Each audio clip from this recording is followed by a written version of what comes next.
Hey everyone, and welcome. Today, we're jumping right into one of the most important skills you can learn right now, prompt engineering. We're going to take you from being a casual AI user to someone who can really, expertly command it to get exactly what you need. So, let's dive in. We have all been there, right? You ask your AI for something, and what you get back is kind of useless.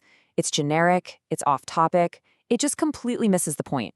And it's super frustrating. But what if I told you the problem isn't actually the AI? I mean, just look at the night and day difference here. A vague request like, help me with my presentation, is going to get you a vague, pretty useless response. But a detailed, specific prompt that lays out the audience, the format, and the key topics, that turns the exact same AI into your own superpowered assistant.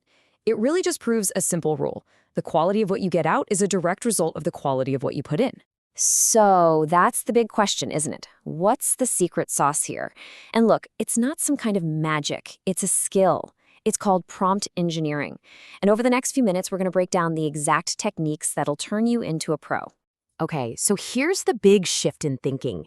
Unlocking an AI's real potential isn't about finding a better AI, it's about writing better prompts.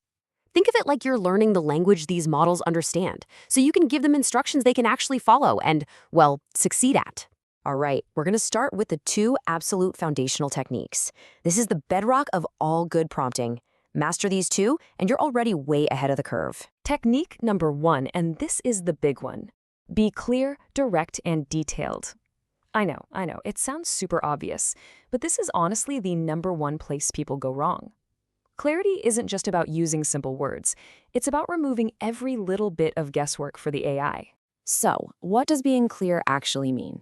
Well, it breaks down into 3 key parts. First up, you got to give it context. Who's the audience? What's the end goal here? Next, be specific with your instructions. Don't just say be concise, say use no more than 100 words. And finally, specify the output. Do you want a table, a bulleted list, a paragraph?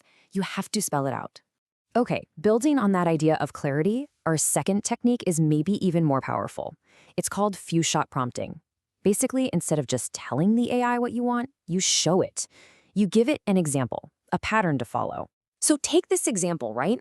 You can give the AI an email, and then you literally show it, this is exactly how I want you to pull out the key info. By giving it that one perfect example, you've basically done a mini training session on the fly. It's just a huge shortcut for getting structured data out of messy text. All right, so now that we've got the foundation down, it's time to level up. These next strategies are all about giving you way more precise control over what the AI does, especially when you're dealing with more complex stuff. Now this one is really cool. It's called chain of thought prompting. Instead of just asking for the final answer, you ask the AI to actually think out loud and walk through its reasoning step by step. What this does is it forces the model to slow down, to apply logic, and that dramatically cuts down on errors, especially with tough problems. And you can take it a step further. You can actually give it a structured framework for its thinking.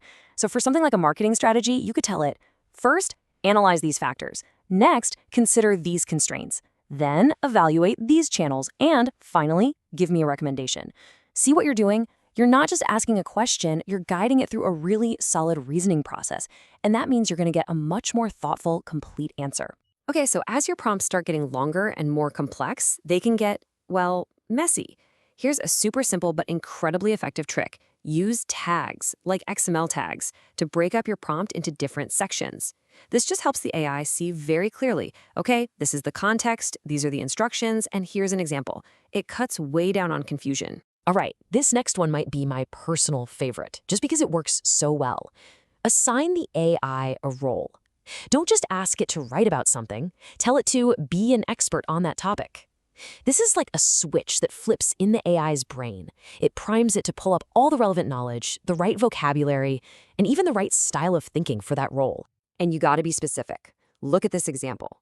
It doesn't just say act as a researcher. No, it says act as a senior UX researcher with expertise in mobile app design. That level of detail is what gets you a really tailored, high-quality response. Or how about this one? A prompt like this is going to give you a completely different tone, a different focus, a whole different set of advice than if you just asked for, financial advice. You're basically giving the AI a character to play. And trust me, it will play the part. All right, we're in the home stretch now. Think of these last few techniques as the finishing touches. They're all about polishing the AI's response to get it into the exact shape and format you need.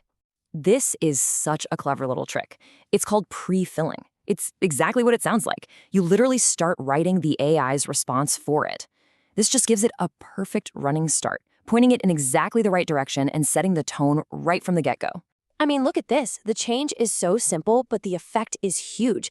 Just by giving it that opening line, you've guaranteed the email is going to start politely and professionally. You've basically removed any chance of it starting off on the wrong foot. And last but not least, don't be afraid to set some rules. We often think of constraints as a bad thing, but for an AI, they're actually a huge help. They help it focus, telling it to hit a certain word count or to include a specific phrase, or maybe to avoid certain topics. That forces it to be way more precise and honestly, a lot more creative within those boundaries. Okay, so we've covered a whole bunch of different techniques. So what happens when we combine them, when we put them all together? Let's take a look at what a real expert-level master prompt looks like. And here it is. This is where it all comes together. Now, I know, it might look a little long, but trust me, every single piece here has a specific job. It's combining everything, assigning a role, giving it tons of context, setting clear constraints, and even guiding its thought process. This is the kind of detail that gets you expert-level results. So if we break this down, you can see how all those techniques we just talked about work together. We've got the role assignment to set the expertise. Then there's clear context so the AI knows its mission. Then you've got constraints and format specs to control exactly what the output looks like. And of course, the chain of thought instruction to make sure the reasoning is solid. You see? Every piece builds on the last to create something way more powerful. So there you have it. Your toolkit is full. You've got the foundational skills and the advanced strategies to go from just being a casual user to a real power user. So the only question left is, what are you going to create first?